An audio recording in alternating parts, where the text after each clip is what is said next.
Create చేద్దాం అనుకుంటున్నారని చెప్పి మీ మీద కోప్పడతారు, ఆగరిస్తారు అనవసరంగా. ప్రాక్టికల్గా ఒకటి అక్కడ ఒక సందేశం సంకేతం ఇస్తున్నారు. యాక్చువల్గా బీజేపీ ఇట్లాగా షాడో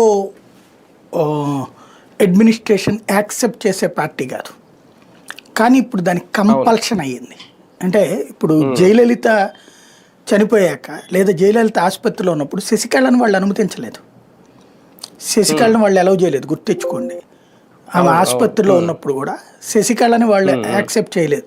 ముఖ్యమంత్రి పళనిస్వామితోనే మాట్లాడారు. ఆ తర్వాత యాక్టివిటీస్లో కూడా పళనిస్వామినే లీడ్లోకి తీసుకున్నారు.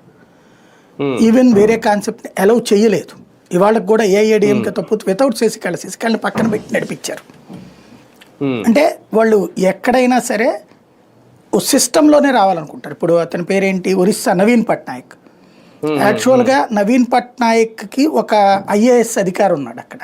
అంటే తను నవీన్ పట్నాయక్ తర్వాత మనిషి ఎవరు లేరు కదా వారసుడు, అందుకని చెప్పి వేరే ఒక అతను రెడీలో ఉంటే ఆయన వేరే రాష్ట్రానికి సంబంధించినోడు. ఓ రకంగా ఈయన పిఏగా ఉండి మొత్తం అసలు ముఖ్యమంత్రి పక్కన హెల్దీగా లేడు.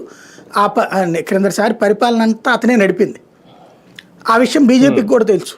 అనేక సార్లు బీజేపీ పెద్దలతో అపాయింట్మెంట్ కోరితే ఇవ్వలేదు వాళ్ళు. అతను దాదాపుగా చీఫ్ సెక్రటరీ స్థాయి అనమాట, అయినా ఇవ్వలేదు. ప్రభుత్వాన్ని రమ్మని పొమ్మన్నారు.